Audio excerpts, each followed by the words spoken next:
A millionaire paid for a beggar to have his child, months later when he opened a test result. The steady beeping of hospital monitors filled the sterile room as Iris sat between two beds, one holding her newborn son, barely alive in his incubator, the other occupied by Michael, pale and motionless, fighting for his life.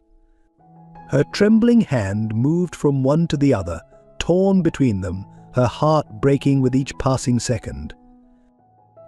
"How did it come to this?" she whispered, her voice hoarse from crying. "How did I, a homeless woman, end up holding the fate of two lives in my hands?"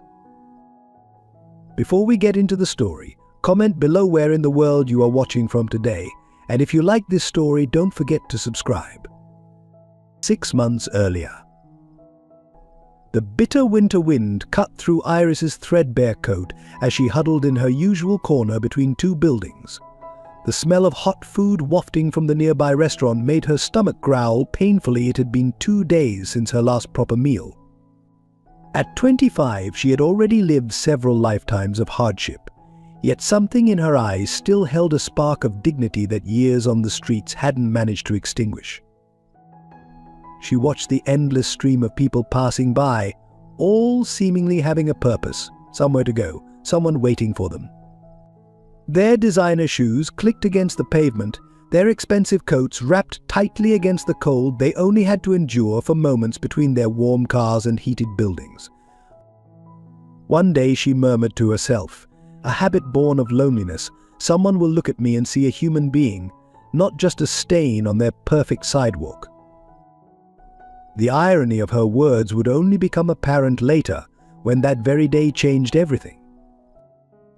It started with the sound, a sharp gasp, and the thud of something heavy hitting the ground. Through the sea of legs rushing past, Iris saw him, a distinguished-looking man in an expensive suit, clutching his chest, his face contorted in pain. People walked around him, some casting curious glances, others actively avoiding looking at the scene, but no one stopped. For a moment, Iris hesitated. Years of street survival had taught her to avoid involvement with strangers, especially wealthy ones they were quick to accuse, quick to call the police. But something in the man's eyes, the same fear and loneliness she saw in her own reflection in puddles, made her act. "Sir." "Are you all right?" She scrambled to her feet, ignoring the disapproving stares as she rushed to his side. Up close, she could see the beads of sweat on his forehead despite the cold, the blue tinge to his lips. "Help," he managed to gasp, "my heart." Without hesitation, Iris supported his weight, her small frame surprisingly strong from years of survival. She fished in his coat pocket for a phone, deftly dialing emergency services while keeping him upright. "Hold on, sir. Help is coming. Stay with me," she encouraged, her voice steady despite her racing heart. "I'm Iris. Can you tell me your name?" "Michael," he wheezed. "Michael Hamilton." The name meant nothing to her. Then how could she have known it would become the name that changed her destiny? As they waited for the ambulance, Iris held his hand, telling him random stories to keep him conscious, ignoring the whispers around them. "Look at that homeless woman touching him. Someone should call security. She's probably trying to rob him." But Iris didn't care. For the first time in years, she felt useful, needed. She didn't know that Michael Hamilton was one of the city's wealthiest men, that he had been searching for purpose in his life, or that her simple act of kindness would set in motion a chain of events that would challenge everything they both believed about love, family, and redemption. She couldn't have known that in 6 months she would be sitting in a hospital room, pregnant with his child, watching him fight for his life while their premature baby struggled to breathe. She couldn't have predicted the jealousy, betrayal, and sacrifice that would test her in ways street life never had. As the ambulance sirens wailed in the distance, Michael's grip on her hand tightened, and he looked at her with unclear recognition, as if seeing a ghost from his past. "You look just like," he mumbled before losing consciousness. Iris didn't hear the rest of his sentence. She didn't know that she was about to discover a connection to Michael that went far deeper than this chance encounter, a connection that would make their upcoming arrangement far more complex than a simple transaction between a wealthy man and a desperate woman. The paramedics arrived, efficiently transferring Michael onto a stretcher. As they loaded him into the ambulance, Iris stepped back, ready to disappear into the anonymity of the streets. But Michael's hand shot out, grabbing her wrist with surprising strength. "Wait," he gasped. "Come with me, please." And with those simple words, Iris's life changed forever. The fluorescent lights of St. Mary's Hospital cast harsh shadows across Michael Hamilton's private room. Iris sat uncomfortably in a plush visitor's chair, acutely aware of her shabby appearance reflected in the spotless windows. The stark contrast between them couldn't have been more apparent. He in a hospital gown that probably cost more than what she used to make in a month, she in layers of donated clothes that had seen better days. "You saved my life," Michael said, his voice stronger now. He studied her face with an intensity that made her uneasy. "But there's something else. Who were your parents, Iris?" The question caught her off guard. "James and Sarah Bennett," she replied hesitantly. "They died in a car accident 5 years ago." Michael's face paled even further, if that was possible. "James Bennett, the university professor." Iris straightened, defensive instincts kicking in. "You knew my father." "He saved my life too. 20 years ago," Michael's voice cracked with emotion. "He pulled me from a burning car, suffered third-degree burns doing it. I've been searching for his family for years to repay that debt. You have his eyes." The revelation hung heavy in the air between them. Iris felt the world tilt on its axis.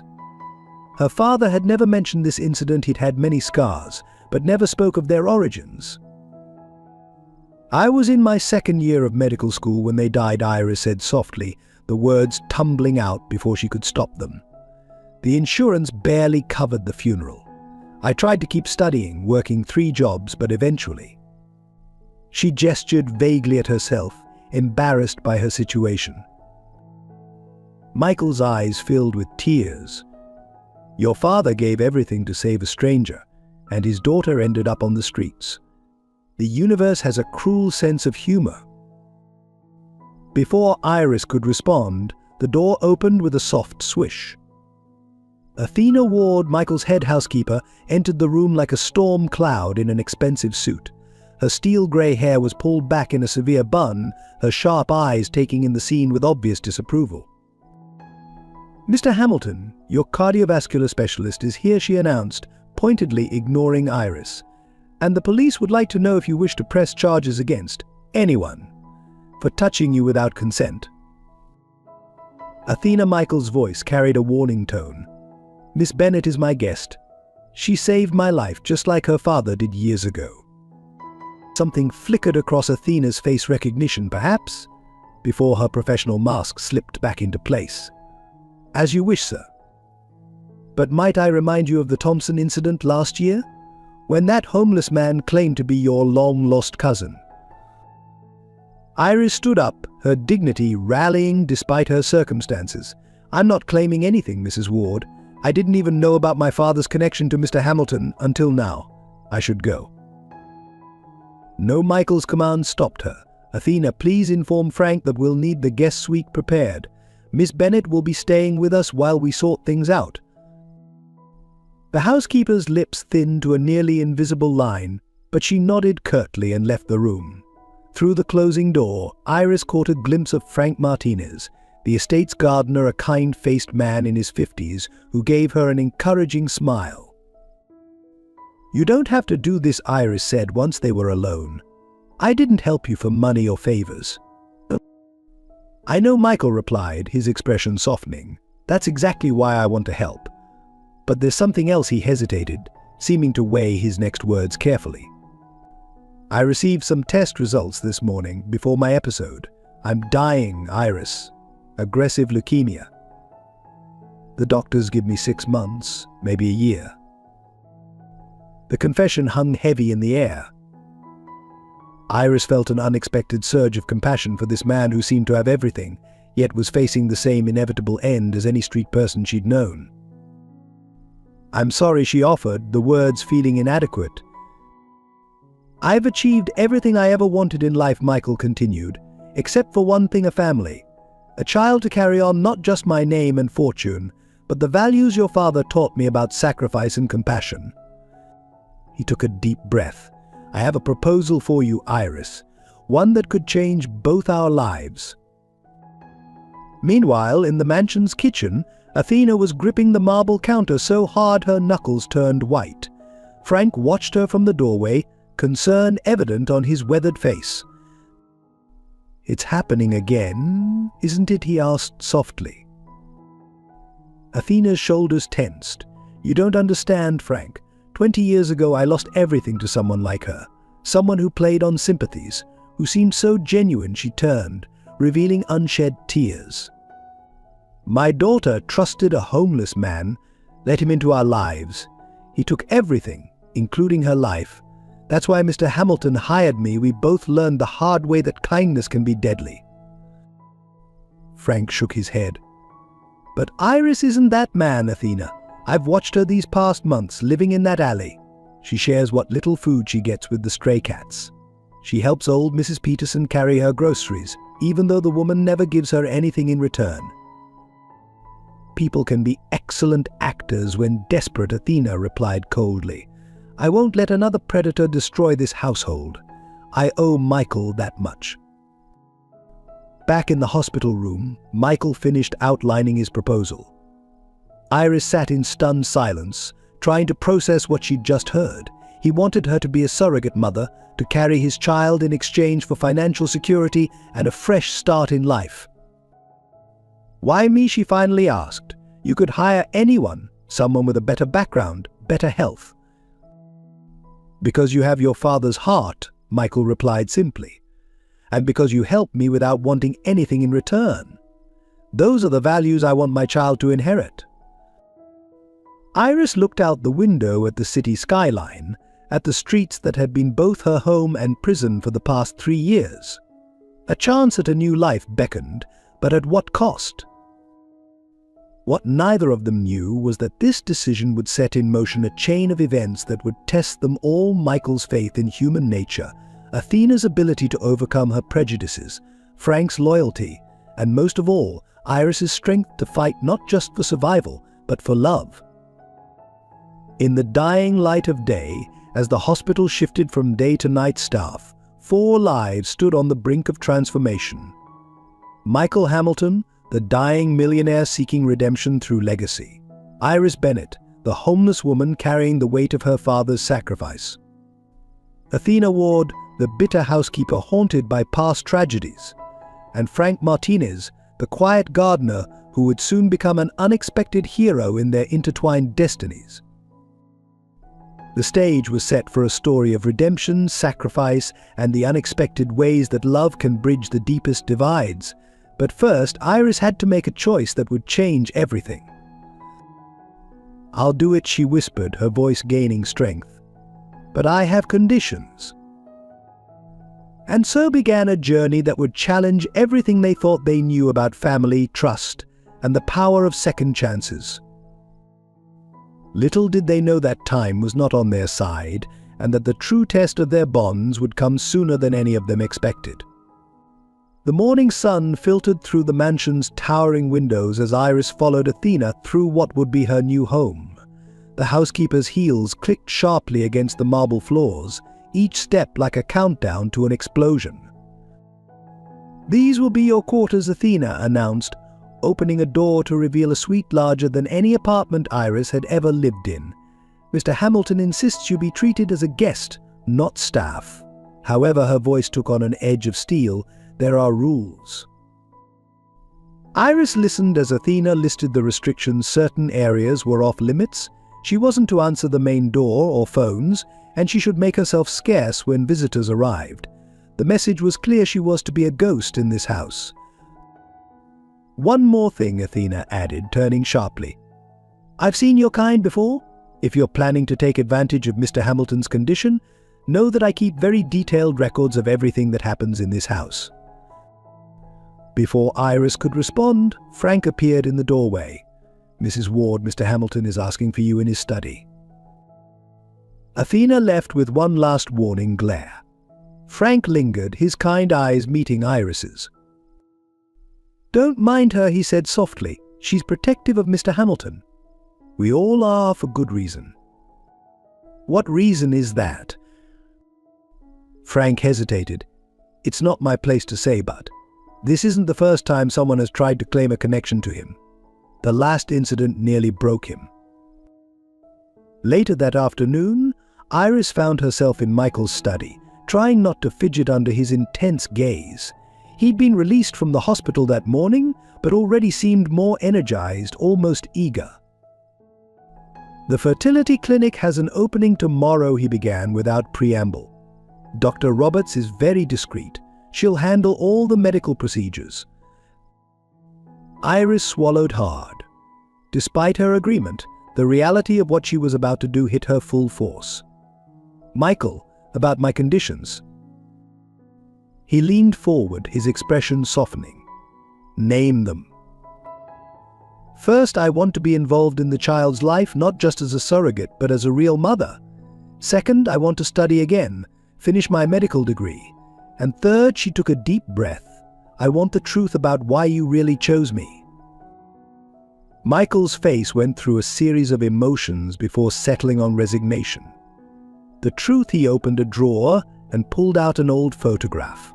This was taken the day after your father saved me. Iris's hands trembled as she took the photo. There was her father, much younger but unmistakable, his arms heavily bandaged, standing next to a teenage Michael. But what caught her attention was the woman standing between them. Mum, she whispered. Sarah was my doctor, Michael explained, his voice thick with emotion. She treated my injuries, but more than that, she and James helped me through the trauma. I was a different person, then reckless, angry, destroying myself with drugs and alcohol. They showed me a better way to live. Tears blurred Iris's vision. Why didn't they ever mention you? Because I asked them not to. I was ashamed of who I'd been. I wanted to make something of myself first, to be worthy of their friendship. When I finally got my life together and went looking for them. They were gone, Iris finished, understanding dawning. That's why you recognized me immediately. You have Sarah's smile, James's eyes. When I saw you on the street, helping me without hesitation, just like they would have. I knew it was a sign. He paused, weighing his next words. But there's more. Your mother made me promise something the day before she died. Iris's head snapped up. You saw her? Before the accident. Michael nodded slowly. She came to me, worried about you. You were struggling with medical school costs, refusing to ask for help. She wanted me to look out for you, but by the time I found out about the accident, you had disappeared. The revelation hit Iris like a physical blow.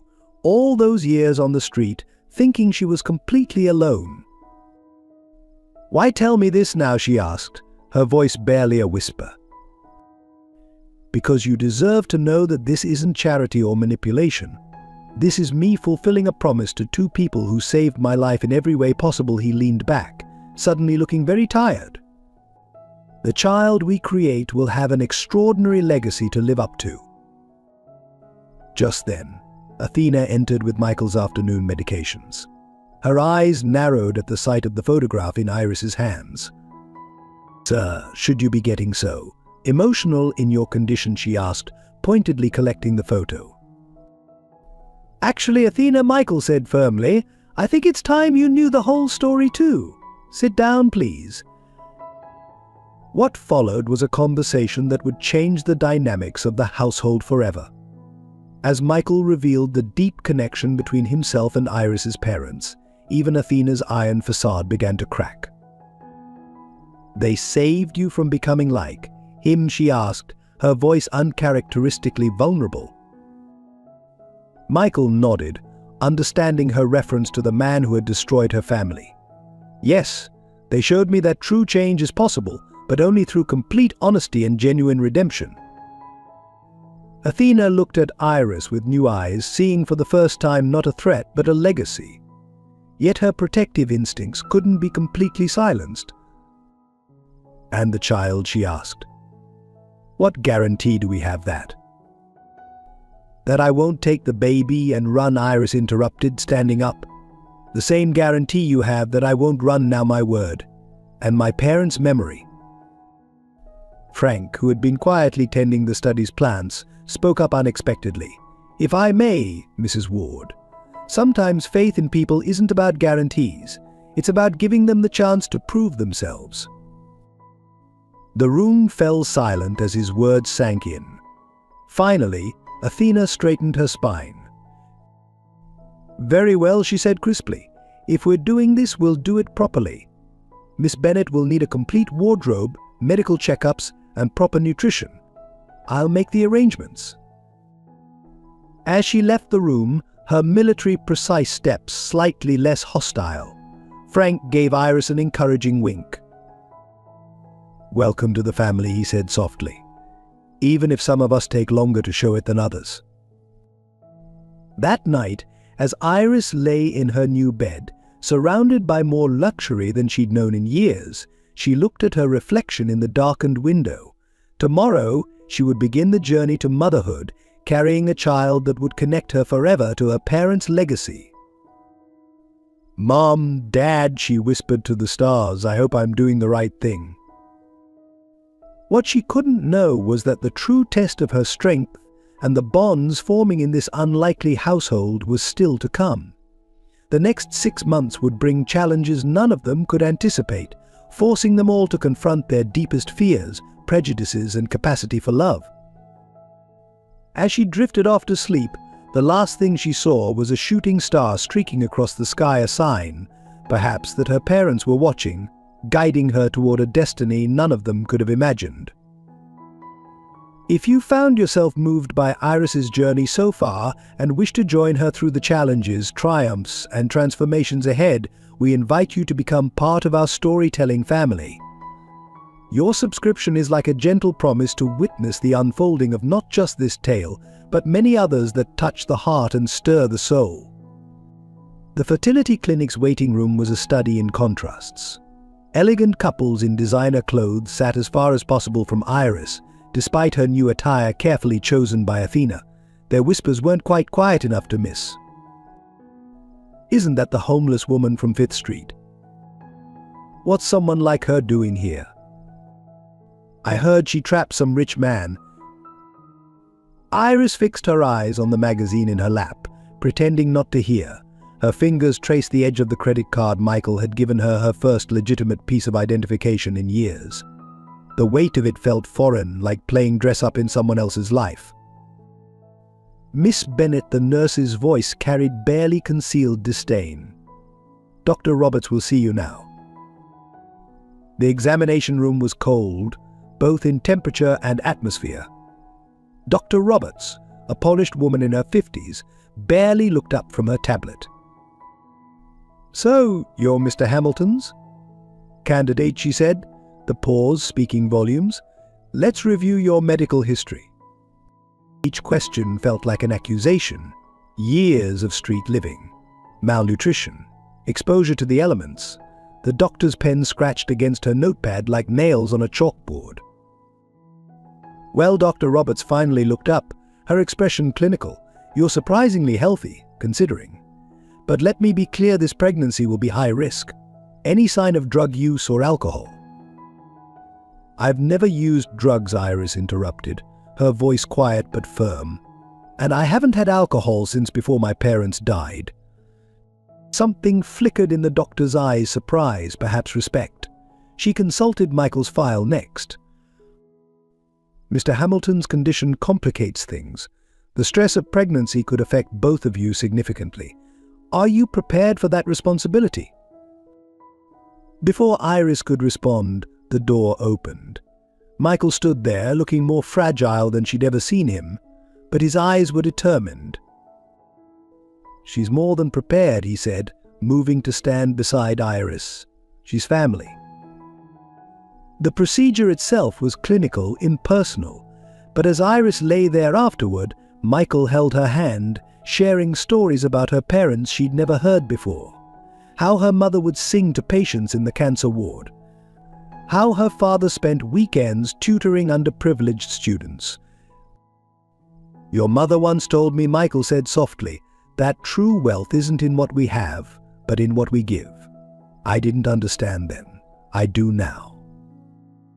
2 weeks later, Iris sat in the mansion's library, staring at the positive pregnancy test. Her hands trembled as she dialed Michael's number. "It worked," she whispered when he answered. "We're having a baby." His joy was palpable even through the phone, but it was cut short by a violent coughing fit. Iris's heart clenched. His episodes were becoming more frequent. That evening during dinner, Michael made an announcement that changed everything. "I'm making some changes to my will," he said, his voice carrying through the formal dining room. "Iris and the baby will inherit everything." The crash of Athena's serving tray hitting the floor echoed like a gunshot. "Sir," she protested, "the board of directors, your business partners." "Will have to accept it," Michael finished firmly. "My mind is made up." Later that night, Iris found Athena in the kitchen, aggressively polishing already spotless silver. "I don't want his money," Iris said quietly. "I just want this child to know their father's love." Athena's hand stilled. "Do you know what happened the last time he trusted someone like this?" "No, but I know what happened to you." Iris stepped closer. "Frank told me about your daughter." The silver fork in Athena's hand clattered to the floor. He had no right. "No, but I needed to understand. Your daughter trusted the wrong person and you couldn't save her. But I'm not him, Athena. I'm not here to take advantage of anyone." "That's exactly what he said," Athena whispered, her voice breaking, "right before he killed her." The silence that followed was heavy with unspoken pain. "Then watch me," Iris finally said. "Document everything. Be my witness. Prove to yourself that sometimes trust isn't misplaced." Something shifted in Athena's expression. She picked up the fork, polished it one last time, and handed it to Iris. "The silver needs polishing every Sunday," she said briskly. "If you're to be the lady of this house, you should know how to maintain it properly." It was as close to acceptance as she could offer, and Iris recognized it for what it was. The next few weeks settled into a routine. Mornings found Iris in the garden with Frank, learning about the roses her mother had apparently helped plant years ago. Afternoons were spent with tutors, catching up on the education she'd lost. Evenings belonged to Michael, when they'd talk about everything and nothing, planning a future he might not see. But as her pregnancy progressed, so did Michael's illness. She'd hear him at night, pacing through the mansion's halls, fighting pain he wouldn't acknowledge in daylight. His skin grew paler, his frame more fragile, even as her body bloomed with new life. One night she found him in his study, staring at old photographs. "I'm scared, Iris," he admitted, his voice barely audible. "Not of dying, but of leaving you both alone." She took his hand, placed it on her growing belly. "We'll never be alone. You'll live on in every smile, every gesture, every moment of kindness this child shows the world." A kick beneath their joined hands emphasized her words, drawing tearful laughs from both of them. But life had other plans. The next morning, Iris woke to find Athena outside her door, face ashen. Michael collapsed in the night. He's being rushed to the hospital. The world seemed to tilt on its axis. As they raced to the hospital, Iris clutched her belly protectively, whispering promises to both her unborn child and the man fighting for his life. "Hold on, Michael. We need you, both of us." The hospital corridors stretched endlessly before her as she followed the gurney carrying Michael. His hand reached for hers, his grip weak, desperate. Remember your promise, he gasped. The baby. Our family. Don't you dare say goodbye, Iris commanded, her voice stronger than she felt. This isn't how our story ends. As the medical team whisked Michael away, Iris felt a sharp pain in her abdomen. She grabbed the wall for support, drawing concerned looks from the hospital staff. "Miss, are you all right?" a nurse approached, but Iris waved her off. "I'm fine, just stress. Please focus on him." But as she sank into a waiting room chair, another wave of pain hit harder. Athena, who had been watching silently, moved to her side. "You're not fine," she said, her usual stern tone tinged with worry. "Let them check you." Iris shook her head stubbornly. "Not until we know Michael's okay." The words had barely left her mouth when alarms started blaring from Michael's room. Medical staff rushed past, their urgent voices carrying phrases that made her blood run cold.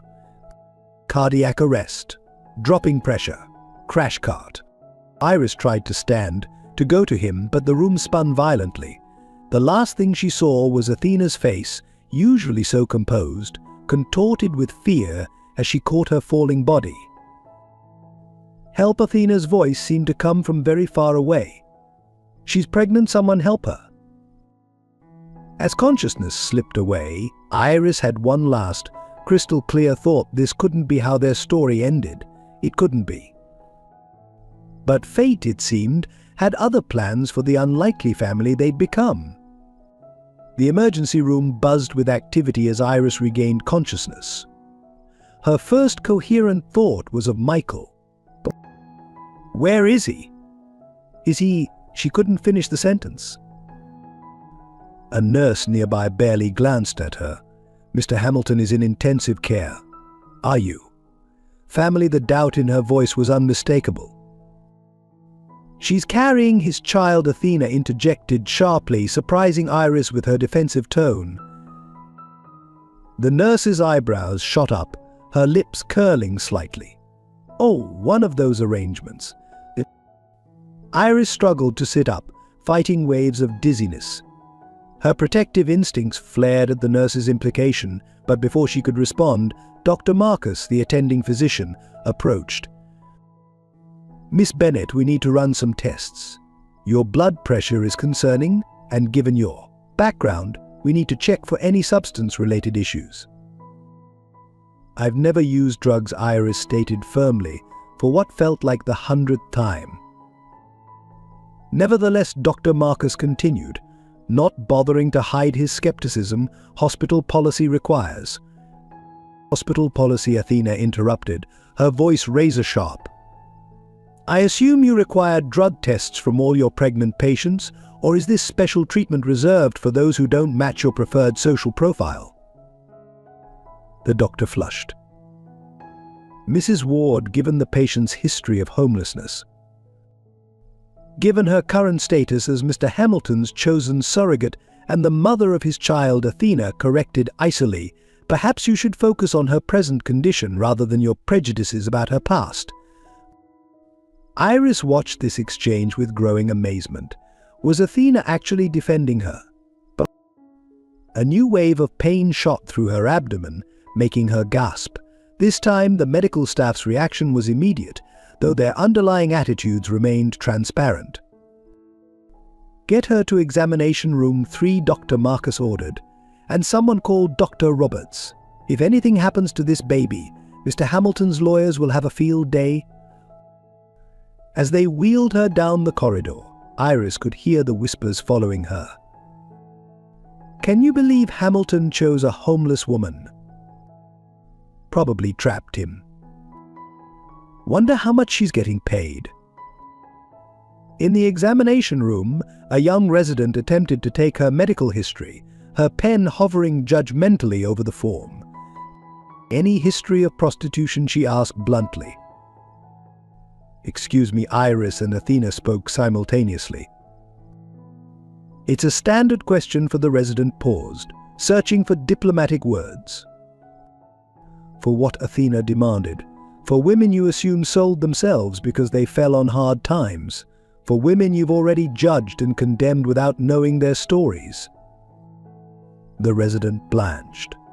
I'll get Dr. Roberts. Left alone briefly, Iris turned to Athena. Why are you defending me? The housekeeper smoothed her immaculate skirt, avoiding eye contact.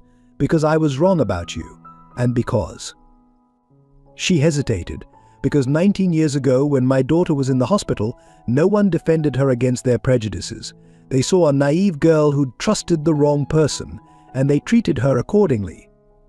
She died feeling judged and ashamed. Before Iris could respond, Dr. Roberts swept into the room, her demeanor markedly different from their first meeting. Miss Bennet, she began, then corrected herself. Iris, I understand you're experiencing pain. Let's focus on what matters you and this baby. But as the doctor began her examination, Iris caught Athena wiping away a tear. Something had shifted between them, a bridge forming over their shared experience of society's judgment. The baby's heartbeat is strong, Dr. Roberts announced, but you're showing signs of preeclampsia. We need to monitor you closely. And Michael, Iris asked, please, I need to know how he is. Dr. Roberts exchanged a look with Athena. He's stabilized, but critical. The next 24 hours will be crucial. A nurse entered with admission papers, her eyes widening as she read the patient information. You'll be in the private wing, of course, she said, her entire demeanor changing upon realizing Iris's connection to Michael. We've already prepared the luxury suite. The sudden shift in treatment was almost comical. The same staff who had whispered and judged now hovered attentively, their disdain replaced by artificial sweetness. Funny how money changes their attitude, Athena remarked dryly as they helped Iris into a wheelchair. But not their hearts, Iris replied softly. They still see what they want to see. As they wheeled her toward the private wing, Iris caught her reflection in a window. The same face that had been invisible on the streets now commanded attention and respect, not because of who she was, but because of whose child she carried.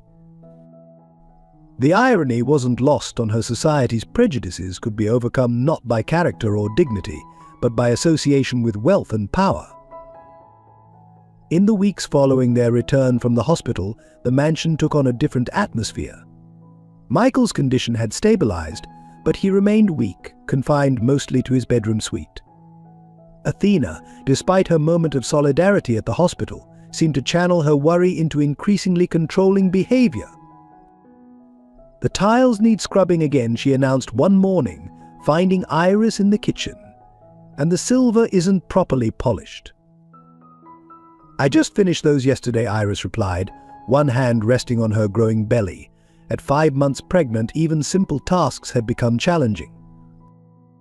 Well, they're not up to standard, Athena countered. If you're to be the lady of this house, you need to learn proper maintenance. Frank, trimming plants nearby, spoke up quietly. Mrs. Ward, perhaps in Miss Bennet's condition. Her condition doesn't exempt her from responsibilities, Athena cut him off. Many women work through their pregnancies. Or is this too? Beneath you now, the last words were directed at Iris with a hint of the old suspicion. Iris met her gaze steadily. Nothing is beneath me, Athena. I've cleaned streets for food. But Dr. Roberts said. Dr. Roberts isn't responsible for running this household. Athena thrust a bucket and brush into Iris's hands. The East Wing needs attention. All of it. The East Wing, with its expansive marble floors and endless corridors, might as well have been a marathon course. Iris knelt carefully, her back already protesting. The smell of cleaning products made her stomach churn. Hours passed. The baby kicked restlessly as she worked, perhaps sensing her distress. Sweat trickled down her back, her vision occasionally blurring. But every time she paused to rest, Athena would appear, finding imperfections that required immediate attention. You missed a spot. The baseboards are still dusty. Start over, I can see streaks. By late afternoon, Iris's hands were raw from cleaning, her knees bruised from the hard floors. The room spun slightly when she tried to stand. Mrs. Ward-Frank's voice carried from the doorway, heavy with concern. "Mr. Hamilton is asking for Iris." "She hasn't finished," he insisted. "Immediately." Iris struggled to her feet, using the wall for support. The walk to Michael's room felt endless. When she entered, he was propped up against pillows, looking pale but alert. "What's going on?" he asked without preamble. "Frank tells me you've been cleaning since dawn." "It's nothing," Iris started, but her legs chose that moment to give out. She barely made it to a chair. Michael's face darkened. Athena, his voice, though weak, carried authority. The housekeeper appeared almost instantly, her expression carefully neutral. "Explain," Michael demanded, gesturing to Iris's condition. "Sir, I merely thought it appropriate that Miss Bennet learn." "Learn what?" "How to risk her health and our child's." His voice shook with anger. "I wanted her to understand the household, not become a servant." "With all due respect," Athena's voice took on an edge, "you're not well enough to see what's happening. She's changing things, taking over, just like..." "Just like what?" Iris interrupted softly. "Like the man who killed your daughter." The room fell silent. Michael looked between them, understanding dawning on his face. "Athena," he said gently, "Iris is not Thomas." The housekeeper flinched at the name. "Thomas charmed his way into your daughter's life, gained your trust, then destroyed everything," Michael continued. "I understand your fear. But Iris has proven herself time and again." As she Athena's voice cracked, or is she just better at hiding her true intentions? "My Emily was pregnant too when she couldn't finish." Iris stood slowly, crossing to Athena. "I didn't know," she said softly. "About the baby. I'm so sorry." "Emily was 7 months along," Athena whispered, her rigid posture finally crumbling. "He took everything, my daughter, my grandchild, my faith in humanity. I can't watch it happen again." "Then don't watch," Iris replied, taking her hand. "Help. Be the protector you couldn't be for Emily. But protect us from real threats, not imagined ones." Tears slipped down Athena's cheeks. "I see her in you sometimes," she admitted. "The same kindness, the same trust. It terrifies me." Michael watched them, these two wounded women finding common ground in their pain. Perhaps, he suggested gently, instead of testing Iris's endurance, you could teach her what she truly needs to know about running this house. As a mentor, not an adversary. Athena straightened, wiping her eyes. "You'll need to understand the household accounts," she said finally. "And staff management. Security protocols." Her voice took on a professional tone, but the underlying hostility had vanished. "I'd like that," Iris smiled tiredly. "But perhaps we could start tomorrow?" The babies had quite enough excitement for one day. For the first time since they'd met, Athena's lips curved in a genuine smile. "Rest," she commanded, "but gently this time. We'll begin your real education in the morning." As Iris left the room, she heard Athena speaking quietly to Michael. "She's nothing like Thomas. I see that now. She's like Emily, which makes it even more important that I protect her properly." The baby kicked, as if in agreement, and Iris placed a hand on her belly. "It's okay, little one," she whispered. "I think we finally found our way through her armor." But life, as they would soon discover, had more challenges in store, ones that would test their newly formed bonds in ways none of them could anticipate. Late one night, unable to sleep, Iris wandered into the mansion's library. To her surprise, she found Michael there, surrounded by old photo albums in the soft lamplight. "But can't sleep either?" she asked softly, settling into a nearby armchair. Michael smiled wearily, holding up a photograph. Found these in the attic. Your parents' wedding day. Iris leaned forward eagerly. The photo showed her mother radiant in white, her father beaming. But what caught her attention was the young man standing beside them, Michael, decades younger, clean-shaven and bright-eyed. "You were Dad's best man?" he insisted. Said I was living proof that people can change if given the chance. Michael's voice grew distant. "I was 6 months sober then. Your parents never gave up on me, even when I relapsed twice before that day." Iris studied the photo carefully. Mom's wearing the sapphire necklace. "You remember it?" She wore it every Sunday. Said it reminded her that beauty can come from unexpected places. Iris swallowed hard. It was lost in the accident. Michael set down the album, his movements deliberate. "Not lost," he said quietly, reaching for a small box on the side table. "Protected." Inside lay the sapphire necklace, its deep blue stones catching the lamplight. "How?" Iris whispered. "Sarah gave it to me the day before the accident. Asked me to keep it safe until you were ready." His hands trembled slightly as he lifted the necklace. She knew, somehow. Mothers always know. Iris touched the stones gently, memories flooding back. "I remember sitting on her lap while she got ready for dinner parties. She'd let me wear it sometimes, just around the house." "It should have been your graduation present," Michael said softly. "For medical school." A weight of missed opportunities hung between them. Suddenly, Michael doubled over in a coughing fit.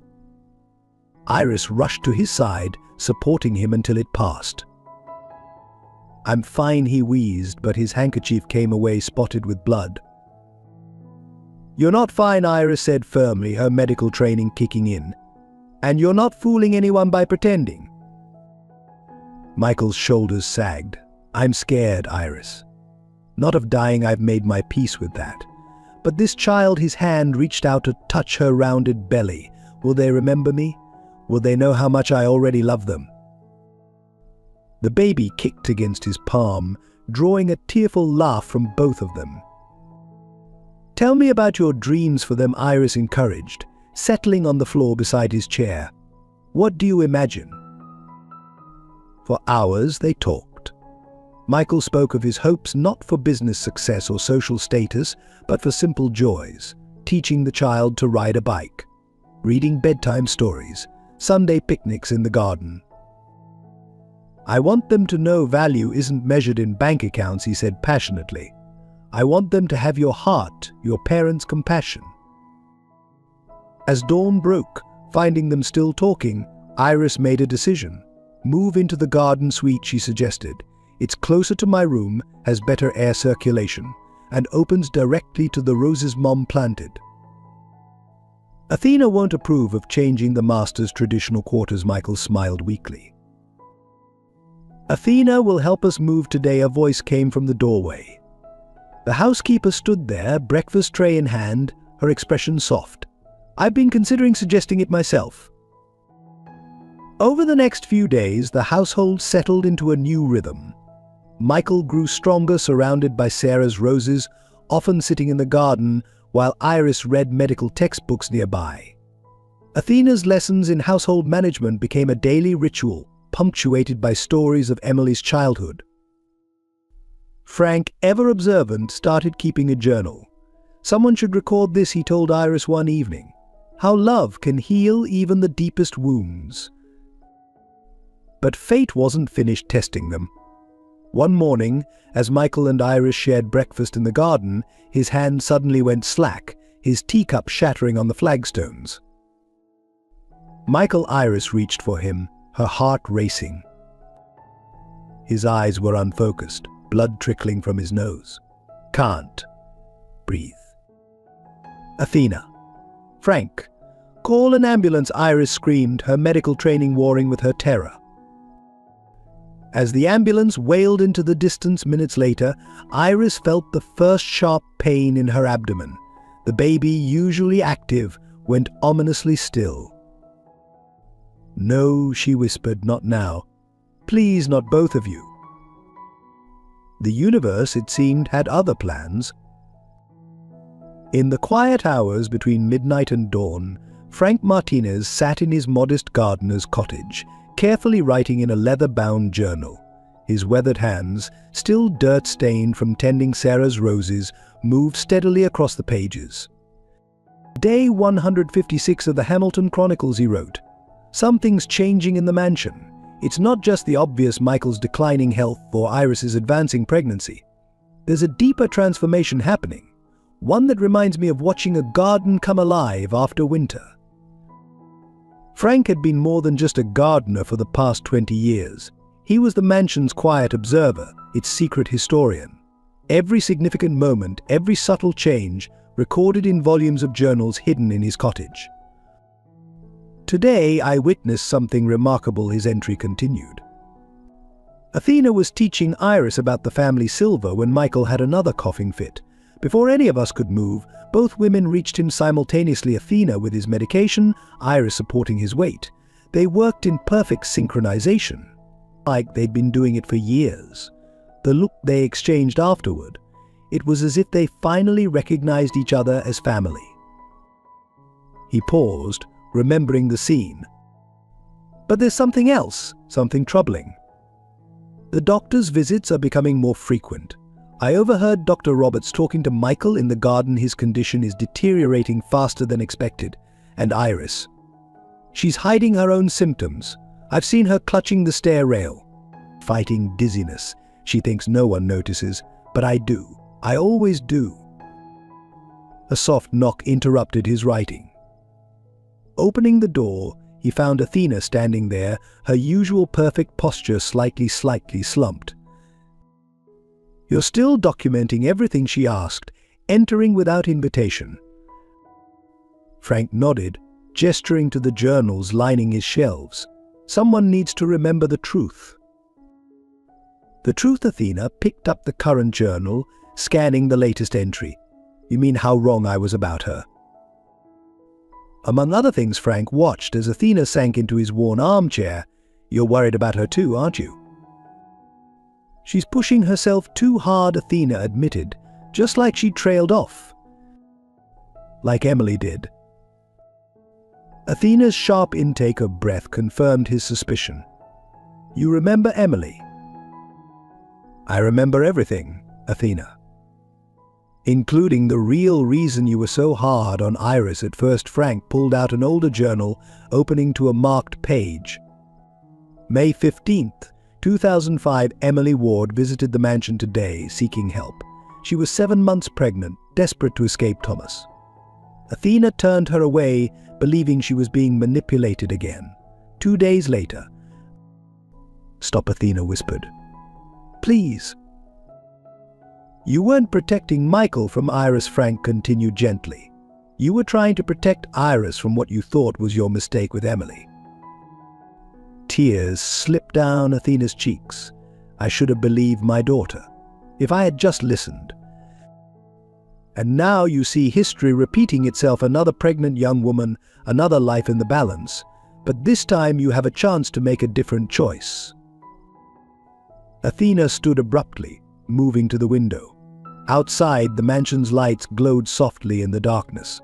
I'm not making the same mistake again, Frank. I won't lose another one. Frank returned to his journal, adding sometimes redemption comes in unexpected forms. For Athena, it's the chance to protect the daughter she couldn't save. For Michael, it's leaving a legacy of love rather than wealth. For Iris, it's building the family she lost. And for me, perhaps it's being their witness, their chronicler, their keeper of truth. What do your journals say about me? Athena asked suddenly. Frank smiled sadly. That you're the heart of this house, even when you try to hide it. That your strength comes from your deepest wound. That you've spent 19 years punishing yourself for something that was never your fault. And Iris. And that she's healing all of us, even as she fights her own battles. That she carries not just Michael's child, but the hope for redemption this house has been waiting for. A sudden commotion from the mansion interrupted them, lights flashing on, voices raised in alarm. But something's wrong, Athena whispered. already moving toward the door. Frank grabbed his journal and followed. As they rushed across the moonlit garden, he couldn't shake the feeling that tonight's entry would mark either the beginning of healing or the start of another tragedy. His final words hung unfinished on the page. The truest test of family isn't blood or name or fortune. It's who stands beside you in your darkest hour. Tonight, I fear we're about to discover exactly what that means. The marble staircase gleamed in the half-light of dawn, each step a potential precipice. Iris gripped the banister, her vision swimming as another wave of pain tore through her abdomen. The usually immaculate floor beneath her feet was marred by drops of blood. "Help," she whispered, but her voice was too weak to carry beyond the empty hallway. Somewhere above in his room, Michael was fighting for his life, and here she was, 6 months pregnant, feeling their child's increasingly frantic movements as her body betrayed them both. The first signs had come during her morning check on Michael. He'd been unconscious, his breathing shallow, skin like parchment. When she tried to call for help, her phone had slipped from suddenly numb fingers, shattering on the floor.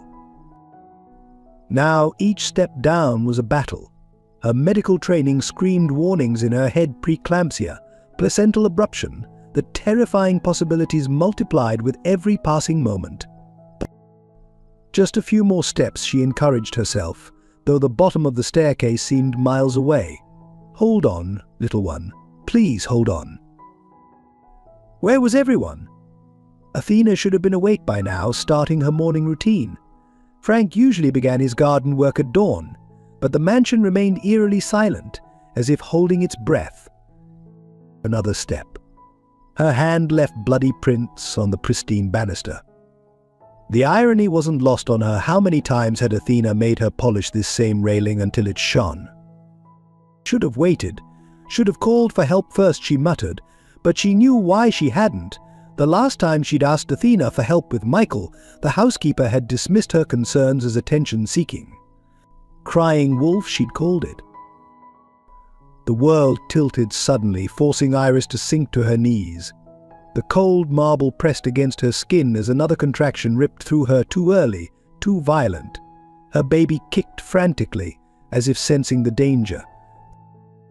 "I'm sorry," she whispered, one hand cradling her swollen belly. "Mummy's trying. I promise I'm trying."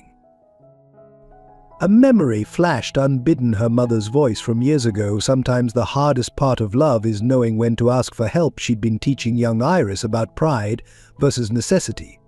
A lesson lost until this moment. Gathering what remained of her strength, Iris tried to call out again, "Athena. Frank, anyone."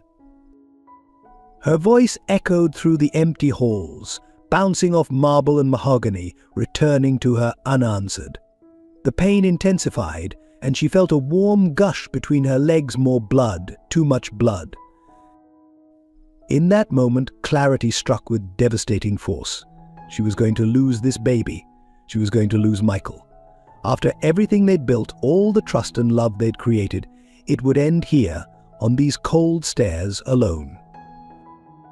"No," she growled, surprising herself with the ferocity in her voice. "Not like this. Not today." Using the banister as support, she pulled herself up. One step, another. Each movement sent shards of agony through her body, but she kept moving. Michael needed help. The baby needed help.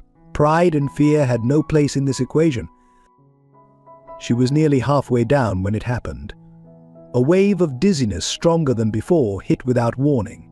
Her grip on the banister slipped, fingers slick with blood and sweat. Time seemed to slow as she felt herself falling, the world spinning in a kaleidoscope of marble and morning light. In that suspended moment, she had one clear thought: "I'm sorry, Michael. I tried to be strong enough." Then gravity took hold, and the world went black. The sound of her body hitting the bottom of the stairs echoed through the mansion like a gunshot. Blood began to pool around her still form, seeping into the pristine marble in a gradually widening circle. Above, in Michael's room, monitors began to scream their warnings into the empty air. Below, Iris lay motionless, one hand still protectively curved around her belly, her mother's sapphire necklace glinting in the dawn light, a final touch of beauty in a scene of devastating tragedy. The mansion held its breath, waiting for anyone, to break this terrible silence. Frank's morning always started the same way, checking the roses at dawn. But that morning something felt wrong. The air itself seemed heavy with foreboding, and Sarah's roses had closed their blooms despite the rising sun, as if sensing impending tragedy. He was crossing the grand foyer when he saw a trail of blood droplets leading to the main staircase. His heart stopped at the sight that awaited him. "Dear God, Athena," help, his voice echoed through the mansion as he rushed to Iris's crumpled form. "No, no, no." She lay at an unnatural angle, blood pooling beneath her, one hand still protectively curved around her belly. The other clutched Sarah's sapphire necklace, the stones now stained crimson. Athena appeared at the top of the stairs, her customary composure shattering at the scene below. "Emily," she whispered, momentarily lost in her own tragedy, before reality snapped back. "Iris." She flew down the stairs, her usually measured steps forgotten. Together they assessed the situation with the efficiency of people too familiar with tragedy. "Pulse is weak, but there," Frank reported, fingers pressed to Iris's neck. "The baby." "Call an ambulance," Athena commanded, already pulling out her phone.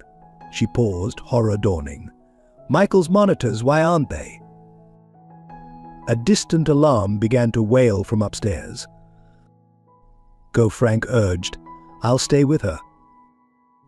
Athena hesitated, torn between the two emergencies. In that moment she saw what Frank had been documenting all along, how history was trying to repeat itself, offering her a chance at redemption or damnation. "No," she said firmly. "We don't separate. Not this time. Help me move her."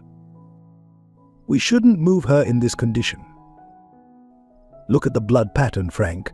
She was trying to get help for him. "We bring them together." Understanding dawned in Frank's eyes. With infinite care they lifted Iris, monitoring her breathing with each step. The journey upstairs was agonizing, every movement risking further injury, but something deeper than medical wisdom guided them. Michael's room was a chaos of screaming monitors and flashing lights. He lay pale and still, his oxygen levels plummeting. As they placed Iris on the adjacent bed, his monitors registered a subtle change, as if even unconscious, he sensed her presence. Athena moved with surprising gentleness, positioning Iris's hand so it touched Michael's. "Fight," she whispered fiercely. "Both of you. All of you." Frank watched in awe as the housekeeper transformed, years of rigid protocol melting away as she tended to them both. She spoke constantly to Iris, to Michael, to the unborn child, her voice carrying the strength they needed. "You don't get to leave us," she commanded, wiping blood from Iris's face with trembling hands. "I won't lose another daughter. I won't let another child grow up without their mother." The ambulance sirens wailed in the distance as Frank continued monitoring vital signs. He noticed something extraordinary when Iris's hand was in contact with Michael's. Both their readings stabilized slightly. "Athena," he called softly. "Look." The monitors told a story of connection deeper than medicine could explain. Two hearts, three lives, linked by more than blood or circumstance. The paramedics burst in, quickly assessing the situation. As they prepared both patients for transport, one of them tried to separate Michael and Iris's joined hands. "Don't," Athena commanded with such authority that even the medical professionals paused. "They stay together. They fight together. Ma'am, protocol requires." Protocol, Athena's voice carried years of pain and determination. 19 years ago, protocol separated a mother and child. Not today. Today we change the story. Frank watched as his fellow keeper of the house's secrets finally embraced her own truth. He knew his journals would record this moment, not just the tragedy, but the transformation. As they followed the ambulances into the breaking dawn, Athena gripped Frank's hand with surprising strength. "You've been documenting everything," she said quietly. "Tell me truthfully, do they have a chance?" Frank thought of all he'd witnessed, the healing, the bonds formed, the love that had transformed them all. "They have more than a chance," he replied. "They have family." The hospital loomed ahead, its emergency lights painting the sky in urgent colors. Inside those walls, 3 lives hung in the balance, but they weren't fighting alone anymore. The story wasn't finished, and this time Athena was determined to help write a different ending. The emergency room erupted into controlled chaos as both patients were rushed through the doors. Dr. Roberts, arriving moments after the call, took immediate command. Trauma 1 and 2, side by side, she ordered. Full obstetrics team to 1, cardiac unit to 2. I want these rooms connected now. The staff scrambled to remove the dividing wall between the trauma rooms, creating one large space. They worked with synchronized precision, but the gravity of the situation was evident in their tense faces. Multiple traumas, approximately 28 weeks pregnant, suspected placental abruption, one team called out. Cardiac arrest, stage 4 leukemia, blood pressure critically low, reported another. Dr. Roberts moved between both patients, her professional mask slipping only when she saw their hands still desperately clasped together. She turned to Athena and Frank in the doorway. "You need to wait outside." "I'm not leaving." Athena's voice was steel.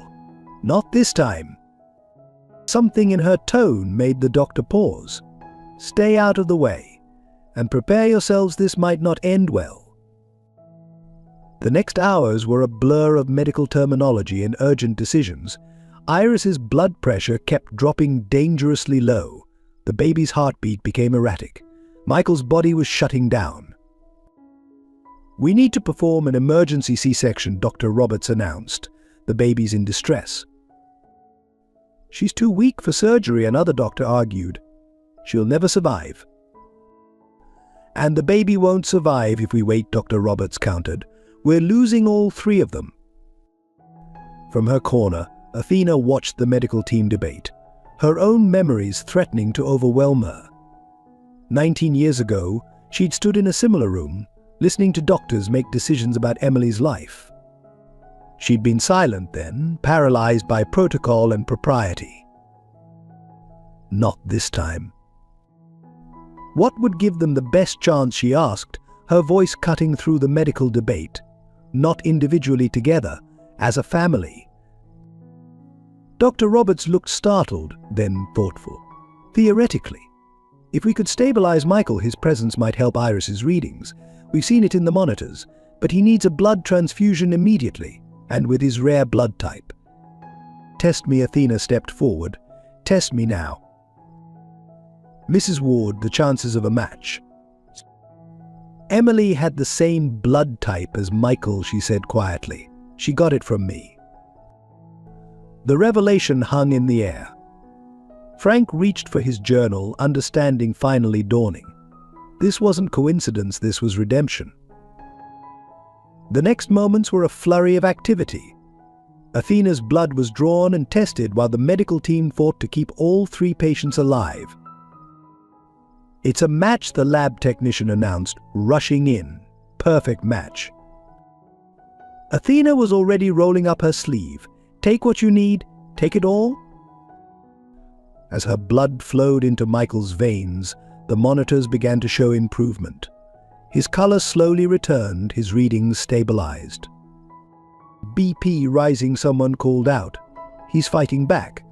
Iris's monitors also showed positive changes, as if she somehow sensed Michael's improvement. The baby's heartbeat grew stronger, more regular. "Now," Dr. Roberts commanded, "we do the C-section now while they're all stable."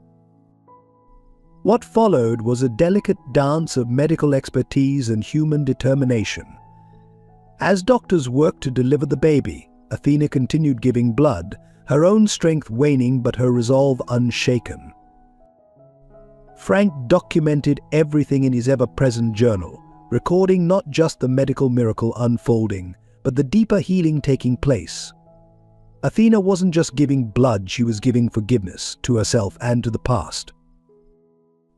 The sound of a baby's first cry cut through the tension like a shaft of sunlight through storm clouds.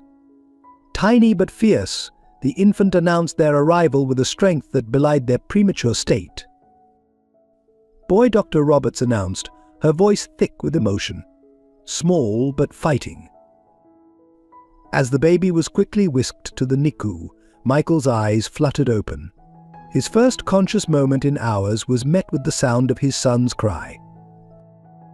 "Iris," he whispered, turning his head weakly. "Still with us," Dr. Roberts assured him. "Still fighting." Athena, pale from blood loss but sitting straight and proud, watched as 3 lives hung in perfect balance. The past and present merged in this moment of crisis, offering a chance to rewrite old tragedies. "You see, Emily," she whispered to herself, "this time we got it right." In the sterile confines of the NICU consultation room, Dr. Roberts faced the assembled family with grave news. "We've identified the issue," she began carefully. "Michael's body is rejecting conventional treatments, but there's a possibility," she paused, weighing her words. "The baby's umbilical cord blood contains stem cells that could potentially save Michael's life." The silence that followed was deafening. "However," she continued, "harvesting these cells in the baby's current premature state carries significant risks. We'd essentially be choosing between father and son." Athena, still weak from her blood donation, gripped Frank's hand. "There has to be another way." "Time is critical," Dr. Roberts explained. "Michael's condition is deteriorating rapidly, and the baby's fighting for every breath. We need a decision within the hour." Frank opened his journal, flipping to a particular entry. "What about Iris? Doesn't she have a say?" "Iris remains unconscious," Dr. Roberts replied softly. "As Michael's listed next of kin and the baby's father, the decision falls to him." They found Michael in the ICU, looking frail but alert. When Dr. Roberts explained the situation, his response was immediate. "Save my son," he said firmly. "Don't risk his life for mine." "Michael," Athena protested. "Think about what you're saying. The baby needs a father." "He needs his mother," Michael interrupted. "And Iris needs her chance at the family she deserves. I've lived my life, made my peace." Frank stepped forward, his journal open. "Before you decide, there's something you need to know," he began reading from his latest entry. "Last night I overheard Iris in the garden. She was talking to her unborn child, making a promise. She said, 'Your father is the bravest man I've ever known. He taught me that real strength isn't in surviving, but in what you're willing to sacrifice for love. I promise you'll know that love. Feel that strength every day of your life.'" Tears streamed down Michael's face. She always could see the best in people. "There's more," Frank continued. "She spoke to Sarah's roses like she does every night. She said, 'Mom, I understand now what you meant about love being worth any risk. I'd give anything, everything to save this family we've built.'" Before Michael could respond, alarms blared from the NICU. Dr. Roberts rushed out, returning moments later with urgent news. "The baby's stats are dropping. We need to make a decision now." Michael closed his eyes, tears falling freely. What would Iris want? Athena stepped forward, her voice stronger than her weakened body should allow. She'd want what she's always wanted for this family to be whole. Suddenly, Frank's eyes widened. "The journals," he whispered. "All this time, I've been recording everything, including." He frantically flipped pages. "Here. 3 months ago, Iris had her blood typed for prenatal testing. She's a universal donor, and her blood showed unusual regenerative properties." Dr. Roberts grabbed the journal, scanning quickly. "This could work. If we could synthesize her blood components, It might bridge the gap, give both Michael and the baby a fighting chance. But Iris is too weak, Athena protested. Not if I donate again, Michael said quietly. My blood, strengthened by Athena's donation, could help stabilize Iris enough to help both me and our son. A perfect circle, Frank murmured, writing rapidly, the family saving each other.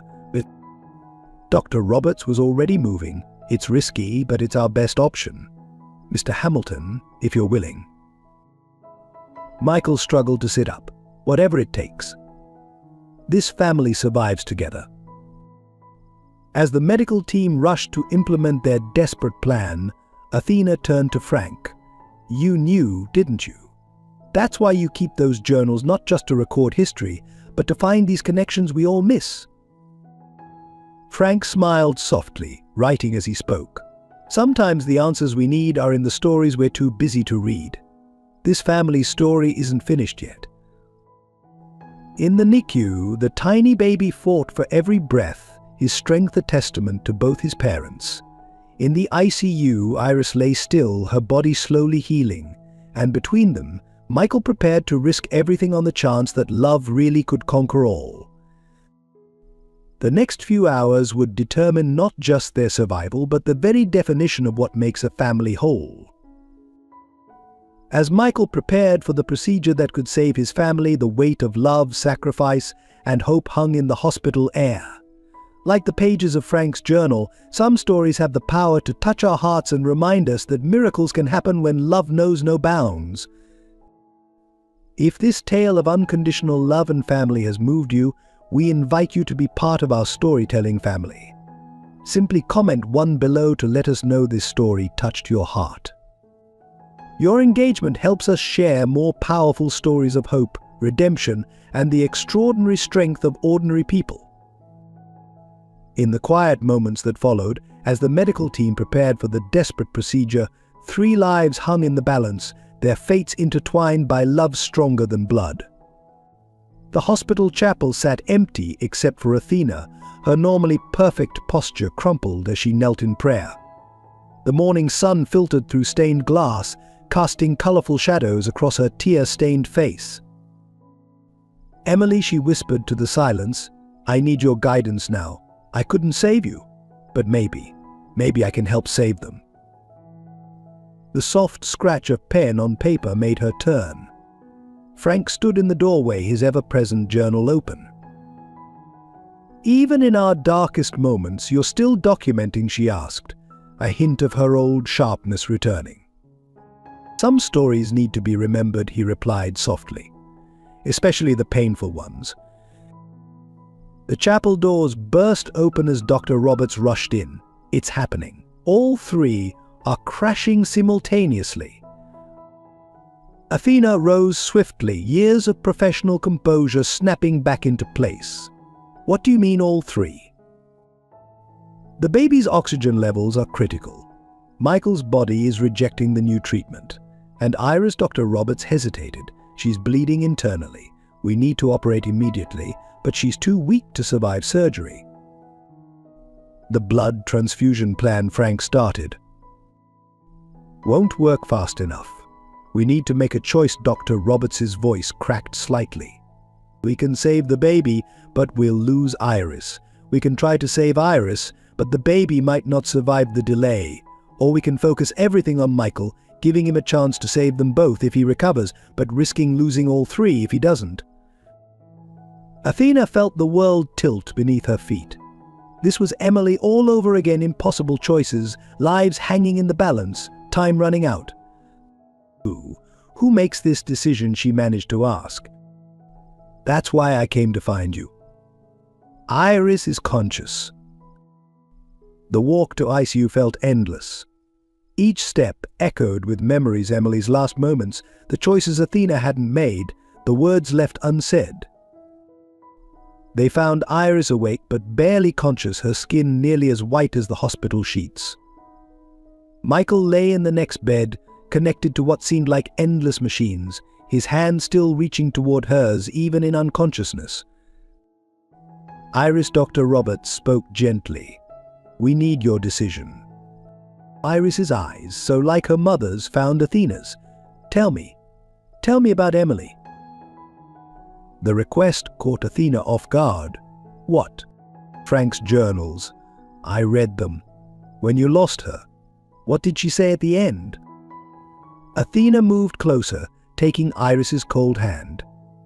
She said she was sorry she couldn't stay to see her baby grow up, that she hoped I'd love them enough for both of us. Tears fell freely now. But I failed her. I couldn't even look at her baby after. No, Iris's voice was barely a whisper. You didn't fail. You were hurt, and hurting people sometimes can't see past their pain. But you're here now. You're fighting now. A monitor began beeping urgently. Dr. Roberts checked the readings, her face grim. Iris, we need your choice. Now. Iris turned her head slightly, looking at Michael's still form. Then her hand moved to her belly, where their son fought for life. My mother, she breathed. She used to say that love isn't about holding on. It's about knowing when to let go. Iris, please. Athena gripped her hand tighter. Don't do this. Save them, Iris said with sudden clarity. Save my boys, both of them. You'll die, Dr. Roberts stated bluntly. A small smile touched Iris's pale lips. No, I'll live on. In them. In the family we built, she turned to Athena. Promise me. Promise you'll tell them about love. Real love, the kind that gives everything without expecting return. Frank's pen moved rapidly across the page, recording every word, every moment. He knew this scene would be read and reread, a testament to the power of sacrifice and the true meaning of family. Take me to surgery, Iris commanded with the last of her strength. Let me give them their chance. As they wheeled her toward the operating room, Athena running alongside, Iris spoke one last time. Emily would be proud of you, Athena. You learned to love again. That's what matters in the end. The operating room doors swung shut, leaving Athena and Frank in the hollow silence of the corridor. In the chapel below, the morning sun continued to paint its colors across empty pews, indifferent to the drama of life and death unfolding above. But this story wasn't finished. Sometimes the greatest miracles come after the darkest moments, and sometimes the truest strength lies not in the choice to die, but in the reasons we choose to live. The operating room buzzed with controlled urgency as the medical team prepared for the impossible task ahead. Dr. Roberts stood over Iris, her usual professional detachment cracking slightly. Last chance, she whispered. We could still try. Save them, Iris's voice was faint but determined. Promise me. Outside in the corridor, Athena paced relentlessly while Frank wrote, his pen never stopping. The words flowed like a prayer. Some sacrifices are beyond measure, beyond understanding. Watching Iris choose to leave this world so her family might live, I'm reminded of another mother's sacrifice 19 years ago. But this time the story might have a different ending.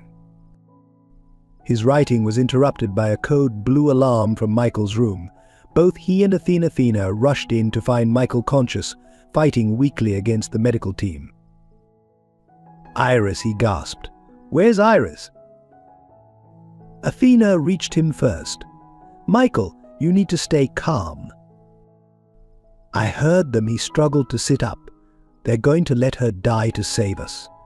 I won't allow it. The monitors screamed as his heart rate spiked dangerously. Dr. Roberts rushed in from pre-op. Get him stabilized, she ordered. We can't lose both of them. Both Michael's eyes widened in understanding.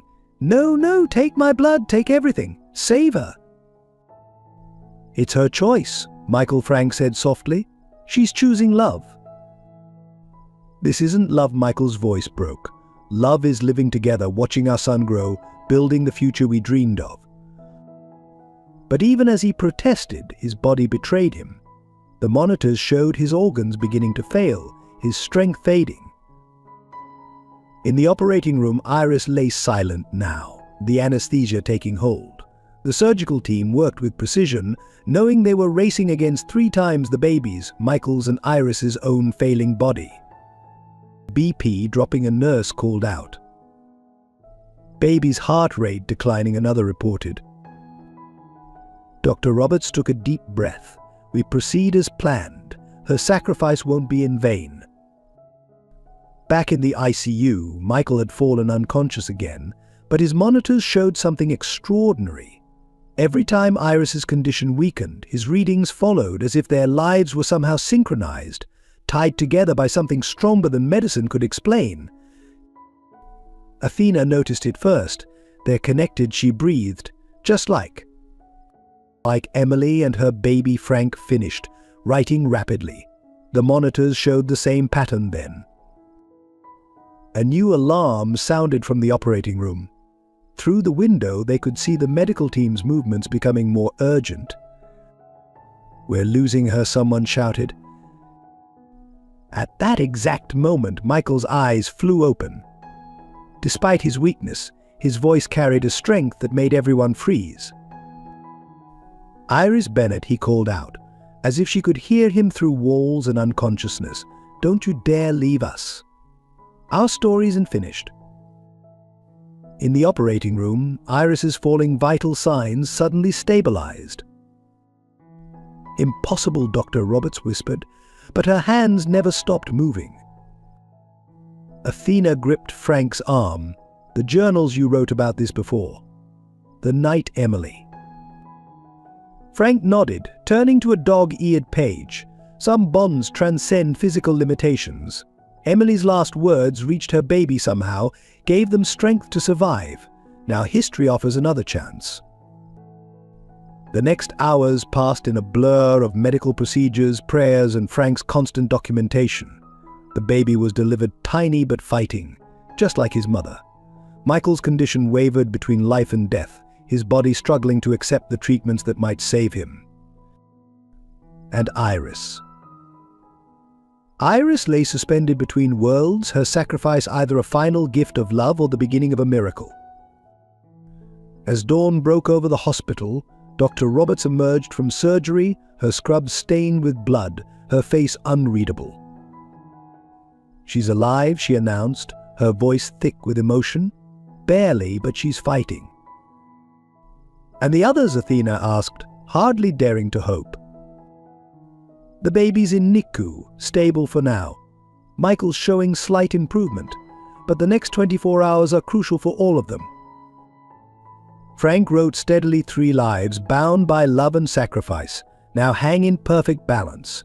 The price of their survival has been paid in blood and tears, but perhaps the greatest miracle isn't in the saving of life, but in what that life means to those left behind. Athena stood at the window, watching the sunrise paint the sky in shades of hope. "Emily," she whispered, "watch over them. Guide them home." The tragedy wasn't over, but neither was the story.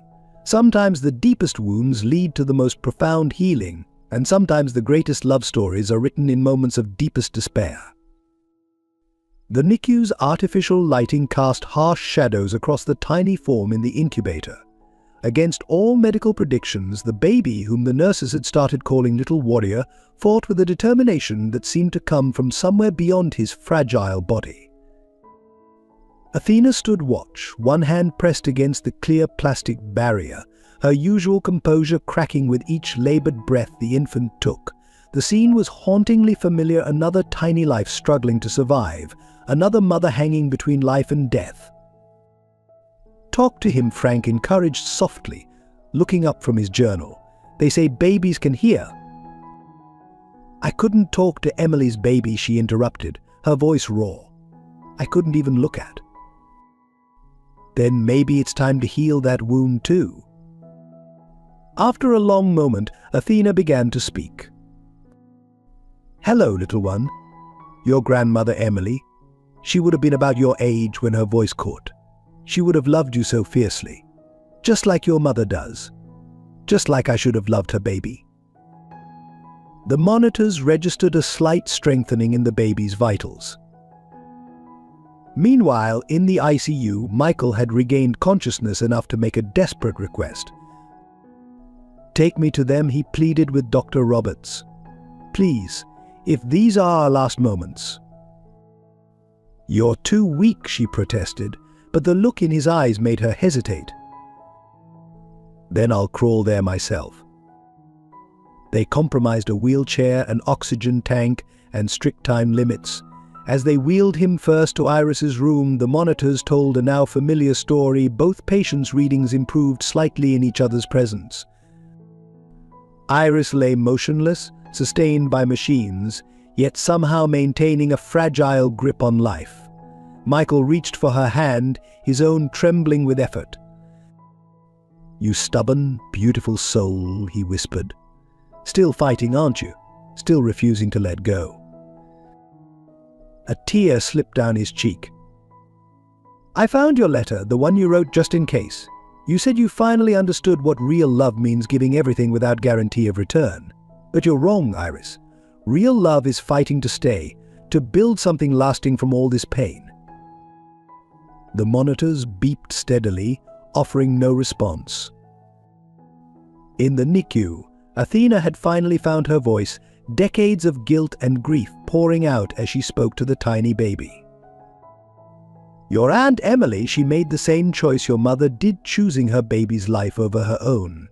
I was so angry at her for leaving, so scared of loving and losing again, that I couldn't see the gift she'd left behind. I failed her then, but I promise you, little one, I won't fail your family now." Frank recorded everything, his pen capturing not just words but the weight of history attempting to heal itself through repetition and redemption. Then the alarms began. First in the NICU, the baby's oxygen levels plummeting. Then in Iris's room, her heart rate becoming erratic. Finally, Michael's monitors screaming their own warnings. Dr. Roberts and her team rushed between rooms, fighting to stabilize 3 failing bodies, 3 precious lives slipping away despite everything modern medicine could offer. "It's happening again," Athena whispered, frozen between the NICU and ICU, just like with Emily. But Frank was already moving, his journal tucked under his arm. "No," he said firmly. "This time we change the ending. This time we fight back." He began reading aloud from his journal stories of Michael's transformation through love, Iris's unwavering strength, the baby's miraculous conception and fight for life. His voice carried through the corridors, weaving together threads of past and present, loss and hope, death and rebirth. Athena joined him, adding her own memories of Emily, of redemption found in unexpected places, of love's power to heal even the deepest wounds. The medical team worked frantically, but something beyond their science seemed to fill the air. Call it faith, call it love, call it the stubborn refusal of history to repeat its cruelest chapters. In 3 different rooms, 3 hearts fought to keep beating, 3 souls clung to life with a determination that defied explanation, and in the space between 2 voices continued their story vigil, refusing to let silence claim another family, another chance at healing. The tragedy hung suspended, balanced on a knife's edge between devastating loss and impossible hope. But sometimes, in that precarious space between heartbeats, miracles take root in the very soil of our deepest fears. Dawn was breaking over the hospital, painting the sky in shades of possibility, as the monitors began to tell a new story, one of survival against all odds, of love stronger than death itself. 3 rooms, 3 lives, 1 moment that would define them all. In the NICU, the baby's monitor flatlined first. The shrill sound cut through the hospital's pre-dawn quiet like a knife. Dr. Roberts abandoned Michael's bedside, sprinting toward the sound, her team close behind. No pulse, a nurse called out. Beginning infant CPR. Tiny chest compressions on an impossibly small body. 1, 2, 3. In Michael's room, his monitors began their own desperate song. His earlier improvement vanished like smoke. his body giving up the fight that had sustained him through sheer will. "Cardiac arrest," someone shouted. "Crash cart to ICU?" And Iris. Iris's readings simply faded like a radio signal losing strength. No dramatic alarms, no sudden crisis. Just the quiet ebbing of life itself. Athena stood in the hallway between the 3 rooms, her world collapsing for the second time in 2 decades. History wasn't just repeating, it was mocking her. "Choose," Dr. Roberts called out to her team. "We need to choose now." But before anyone could move, Frank's voice cut through the chaos. He stood in the center of the corridor, his journal open, reading aloud. "The night before the fall, I witnessed something extraordinary. Iris in the garden, speaking to Sarah's roses. If love means sacrifice, then let me be strong enough. If protecting them means leaving, then give me the courage to go. But if there's any way, any chance at all, let us stay together, because some loves are worth fighting impossible odds for." The medical team paused, caught in the power of the words.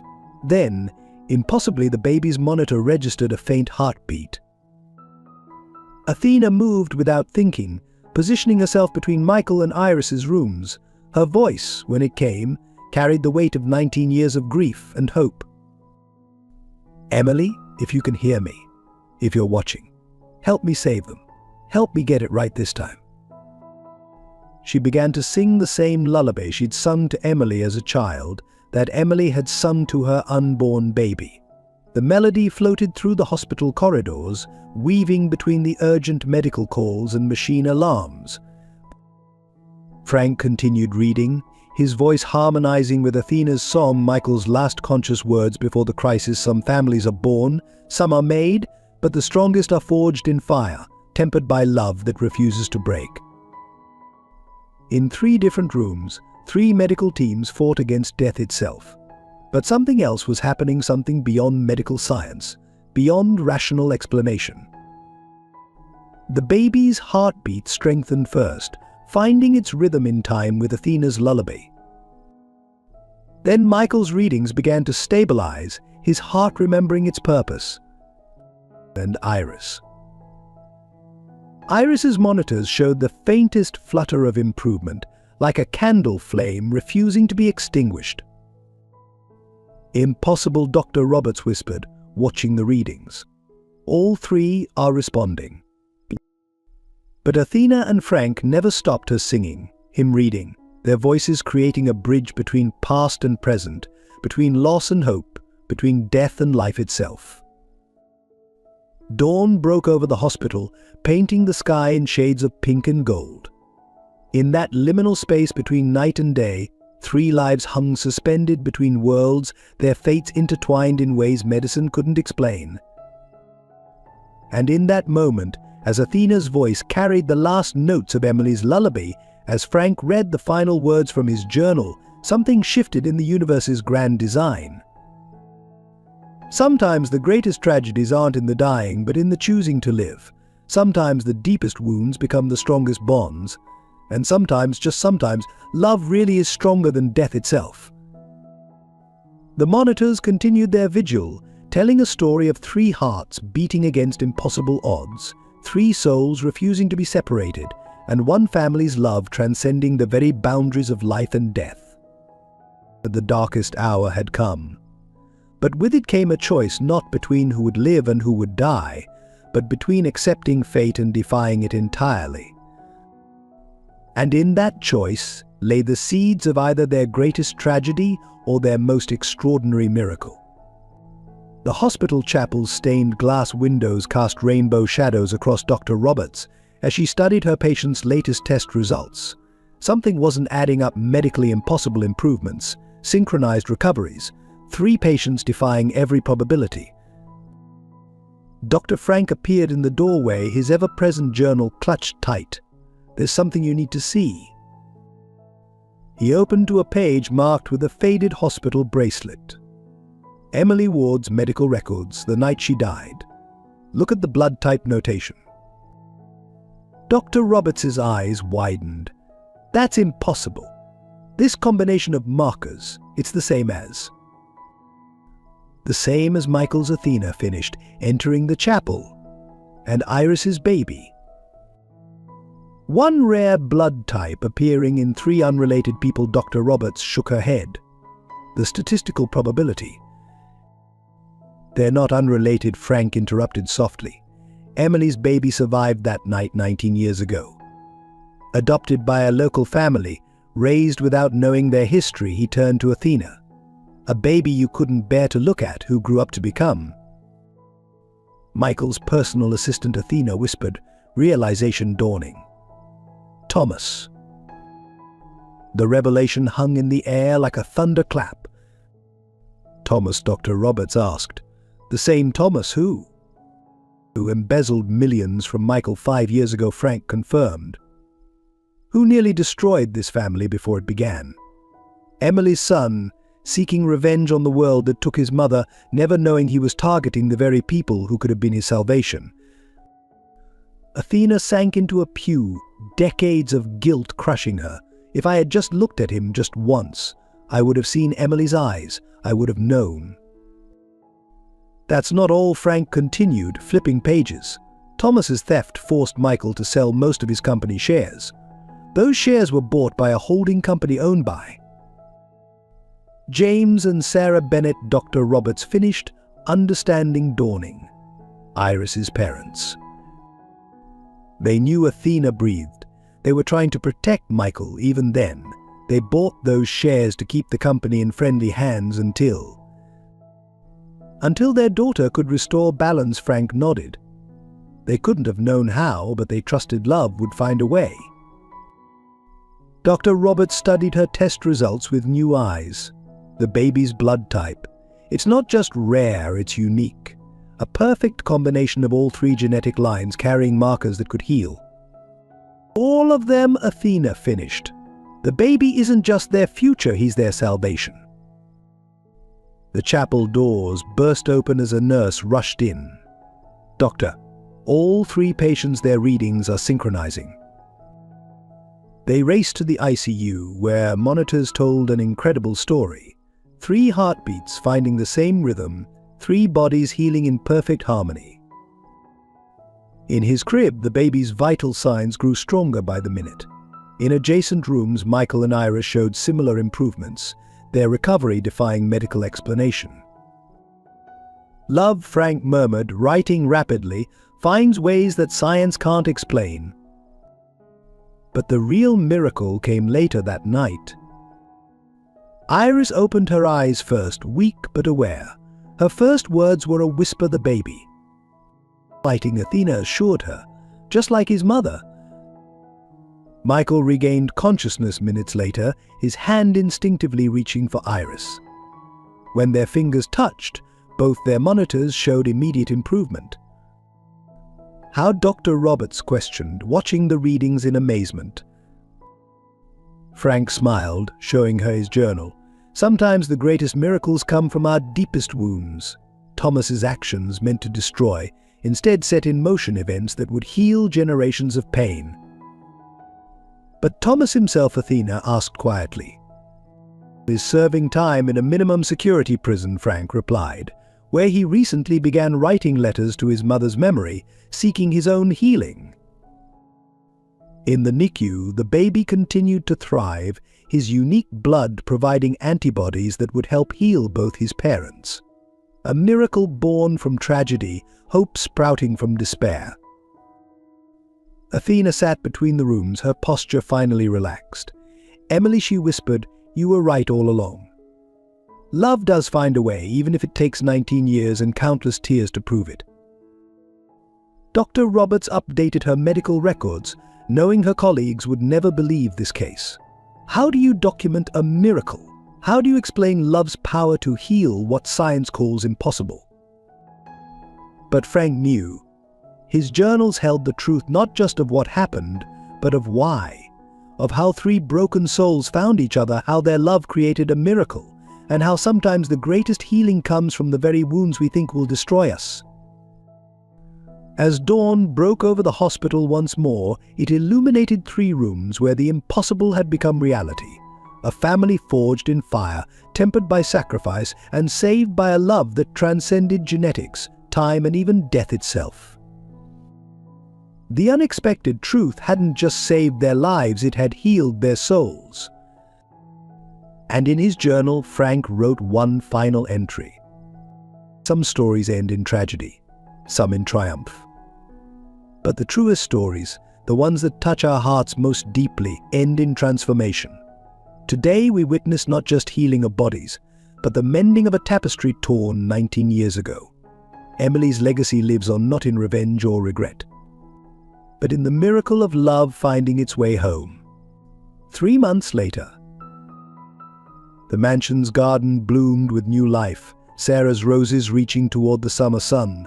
On a blanket spread beneath the largest rosebush, Iris cradled her son, now thriving at 4 months old, though still small for his age. "James," she whispered, the name carrying generations of love and sacrifice. "Your grandfather would have been so proud of your fighting spirit." "All our parents would be proud," Michael said, joining them on the blanket. His recovery had been remarkable, his body responding to the unique treatment derived from his son's blood cells. Though still thin, color had returned to his face, and his eyes sparkled with life. Athena approached carrying a silver tray, not as a housekeeper now, but as family. "Tea time," she announced, her formerly rigid demeanor softened by joy. "And look who's eager to join us." Frank followed, his newest journal tucked under his arm. He had documented every step of their recovery, every miracle large and small. "I have something to share," he said, settling onto the blanket. "A letter arrived this morning." Everyone grew quiet, knowing what this meant. Frank had been corresponding with Thomas in prison, sharing the truth of his heritage piece by piece.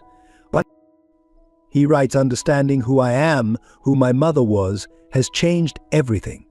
The anger I carried, the desire for revenge, it was all misplaced grief for a connection I couldn't name. Please tell Athena. Tell my grandmother that I understand now. And I'm sorry." Athena's hands trembled as she poured the tea. Will he? Would he want to meet his nephew? "When he's ready," Iris said softly. "This family knows better than most that healing takes time." Michael watched his son grip Frank's finger with surprising strength. "Speaking of family, there's something we need to discuss." He produced an envelope, handing it to Athena. Inside were legal papers, adoption papers. "We want to make it official," Iris explained, tears shining in her eyes. "You're already James's grandmother in every way that matters. Now we want to make sure the world knows it too." Athena's composure finally broke. Years of maintained dignity dissolved into joyful tears as she clutched the papers to her chest. "Emily would have loved this," she whispered. "All of it." "She does love it," Frank said quietly, writing in his journal. "She's here in every smile James gives us, in every rose that blooms, in every heart that's healing." Michael stood carefully, raising his teacup. "To family, not just the one we were born to, but the one we chose to build. To love that survives tragedy, transcends time, and heals all wounds." "To Emily," Athena added softly. "To second chances," Iris continued. "To stories that need to be told," Frank finished, closing his journal. Baby James cooed, reaching for the sunlight filtering through rose petals, unaware that his very existence had healed 3 generations of pain. Later that evening, as sunset painted the garden in golden hues, Iris found Athena in Emily's old room, preserved all these years, now being transformed into a nursery for James. "I couldn't enter this room for 19 years, Athena said, running her hand along the crib rail. "Now it feels right, like everything has come full circle." "Love finds a way," Iris quoted softly, "even if it takes 19 years. In his cottage, Frank made his final entry in the current journal. "Today, a family once broken by tragedy celebrates healing beyond measure. A child born of love becomes the bridge between past and future. A house that held secrets now rings with laughter, and in the garden Sarah's roses bloom brighter than ever, as if knowing their purpose in bringing us all together is finally complete. He looked up to see Michael walking in the garden, his son cradled against his chest, pointing out the stars beginning to appear. Some might call it coincidence. Frank wrote how a homeless woman saved a dying millionaire, how their child carried the exact genetic key to heal them both, how every tragedy and triumph led to this moment. But those of us who witnessed it know better. We know that love, when given freely and without condition, has the power to rewrite endings, heal wounds, and create miracles. Athena joined Michael and James in the garden, her arms full of Emily's old baby blankets, finally ready to be used again. Iris watched from the terrace, her mother's sapphire necklace catching the last rays of sunlight. The mansion, once a mausoleum of wealth and loneliness, had transformed into a true home. The walls that once echoed with secrets now resonated with love and laughter. And so our story ends, Frank concluded, not with tragedy or triumph alone, but with transformation. A family forged in fire, tempered by sacrifice, and bound together by love stronger than blood itself. Emily's legacy lives on not in sorrow or regret, but in the joy of lives made whole again. In the garden, baby James drifted to sleep as Athena sang Emily's lullaby. Michael held Iris close as they watched the first stars appear. Frank closed his journal, knowing some stories don't need to be written to be remembered. And Sarah's roses released their evening fragrance, a sweet reminder that even in life's darkest moments, beauty finds a way to bloom. The end. Why? As the sun sets on our story, we invite you to join us on more journeys of hope, healing, and the extraordinary power of love. Your comments and engagement help us share these tales that remind us of humanity's capacity for transformation. If this story touched your heart, leave a simple one below and become part of our storytelling family. The story ends, but the themes of love, redemption, and the healing power of family continue to resonate, reminding us that sometimes the most beautiful chapters of our lives come after our deepest struggles.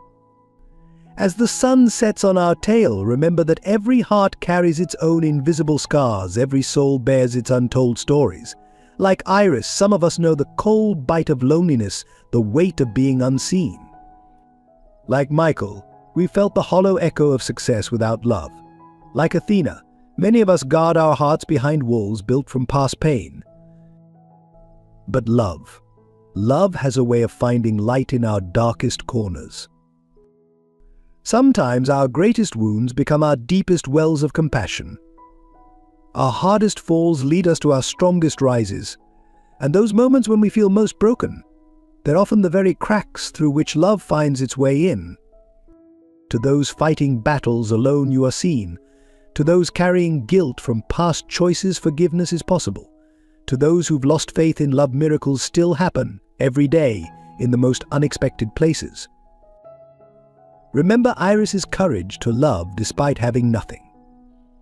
Remember Michael's journey from wealth to true richness of heart. Remember Athena's transformation from pain to healing.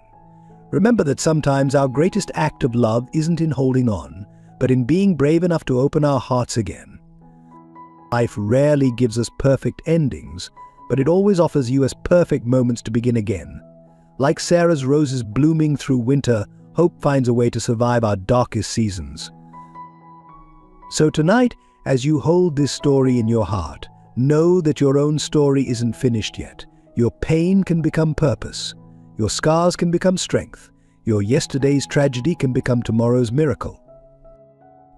Because love, real, unconditional, soul-deep love doesn't just heal wounds. It transforms them into bridges that connect us all. And sometimes, in our most broken moments, when we think we've lost everything, that's exactly when love finds us and shows us we had everything we needed all along. Your story matters. Your heart matters. Your capacity to love, despite everything, matters. Because in the end, we're all part of the same story, one of falling, rising, breaking, healing, and finding the courage to love again. And that, dear friends, is the most beautiful story of all. If this story touched your heart and awakened something within you, we invite you to become part of our storytelling family. Hit subscribe to join us on more journeys of love and healing. Share this tale with someone who needs its message today. Leave a like and let us know in the comments how this story resonated with your own journey. Together, let's spread hope and remind each other that love always finds a way.